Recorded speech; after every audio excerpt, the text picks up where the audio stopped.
అందరికీ నమస్కారం. శ్రీ గీత టాక్స్కి తిరిగి స్వాగతం. ఈరోజు మనం చెప్పుకోబోయే మంచి విషయం యథాప్రకారంగా చిన్న చిన్న కథలు రామాయణం నుంచి తీసుకుని చెప్పడం జరుగుతుంది. ఇవి నేను విన్నవి, సేకరించినవి. దయచేసి అర్థం చేసుకోండి.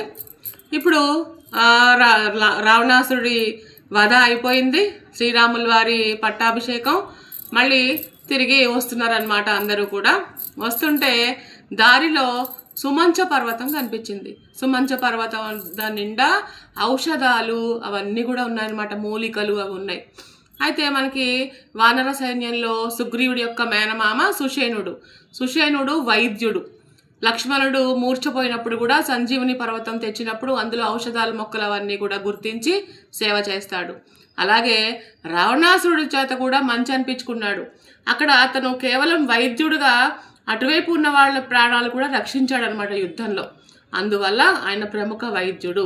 సో ఈ సుమంచ పర్వతం నుంచి వస్తున్నప్పుడు ఆ ఔషధాలు అవన్నీ గుర్తించి ఆయన, నేను ఇక్కడ ఉండిపోతాను, ఈ చుట్టుపక్కల ప్రజలందరికీ కూడా నేను సేవ చేస్తాను, ఇక్కడ అమూల్యమైన ఔషధాలు ఇవన్నీ మూలికలు ఇవన్నీ కూడా ఉన్నాయి అని చెప్తాడనమాట. అప్పుడు రాముల వారు సరే అంటారు. ఆయన అక్కడే ఉండిపోతాడు. మిగతా వాళ్ళంతా కూడా వచ్చేస్తారు అయోధ్య నగరానికి. రాముల వారి పట్టాభిషేకం అవన్నీ జరుగుతాయి. ఆ తర్వాత కొన్ని రోజులకి రాముల వారు హనుమంతుల వారిని పిలిచి, నాయన సుషేనుడు ఎక్కడున్నాడో, సుమంచ పర్వతం మీద ఉండిపోయాడు కదా, ఎక్కడున్నాడు, ఎలా ఉన్నాడు, ఏం చేస్తున్నాడో నువ్వు ఆయన తీసుకునిరా అని పంపిస్తాడు. హనుమంతుల వారు సుమంచ పర్వతం మీదకి వెళ్ళేటప్పటికి అక్కడ ఆ సుషేనుడి యొక్క కళేబరం ఉంటుందన్నమాట. ఉంటే అరే ఆయన పాపం కళేబరం ఉంటే మృతి చెందాడు, శివైక్యం చెందాడు అని చెప్పేసి దాని మీద జింక చర్మం, సుగంధ పరిమళాలు వెదజల్లేటువంటి పువ్వులు అవన్నీ కప్పేసి వచ్చేస్తాడు. వచ్చిన తర్వాత అప్పుడు రాముల వారు, సీత, లక్ష్మణుల వారు, మళ్ళా హనుమంతుల వారు, సుగ్రీవుడు వీళ్ళందరూ కలిసి వెళ్తారనమాట. వెళ్ళి ఎక్కడైతే జింక చర్మం ఆ పువ్వులు ఉన్నాయో వాటిని తొలగించి చూస్తే అక్కడ శివలింగం ఉంటుంది. ఓహో, మన సుషేనుడు తపస్సు చేసి శివైక్యం చెందాడు, శివుడిలో ఐక్యం అయిపోయాడు అని చెప్పేసి వాళ్ళందరూ కూడా ఆ రాముల వారు వీళ్ళందరూ కూడా శివుడికి పూజలు చేయడం ప్రారంభిస్తారు. పూజలు చేస్తున్నంతసేపు శివలింగం క్రమంగా పెరుగుతూ ఉంటుంది. పూజలు చేస్తున్నంతసేపు పెరిగి పూజ ఆపంగానే ఆగిపోతుంది అనమాట. అప్పుడు పూజ చేయడం రావడం జరిగిపోతుంది.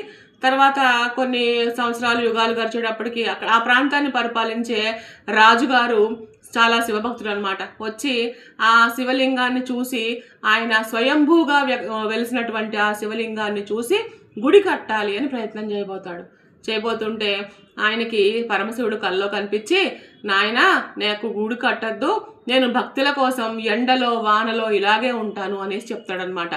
అప్పటి నుంచి ఆయన్ని ఎండల మల్లికార్జున స్వామి అని పిలుస్తారు.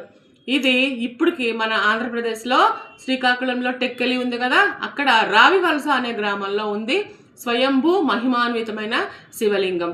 సో అప్పటి నుంచి కూడా భక్తుల కోరికలు తీరుస్తూ శివుడు అక్కడ అలరాడుతున్నాడు అనమాట. ఓం నమ శివాయ, జై శ్రీరామ్, జై వీర హనుమాన్. సెలవు. ఇంకా మరిన్ని మంచి వీడియోలతో మీ ముందుకు వస్తాను. మీకు ఏం చేయాలో తెలుసు కదా. నా శ్రీ గీత టాక్స్ని లైక్ చేయండి, షేర్ చేయండి, సబ్స్క్రైబ్ చేయండి. ఉంటాను మరి.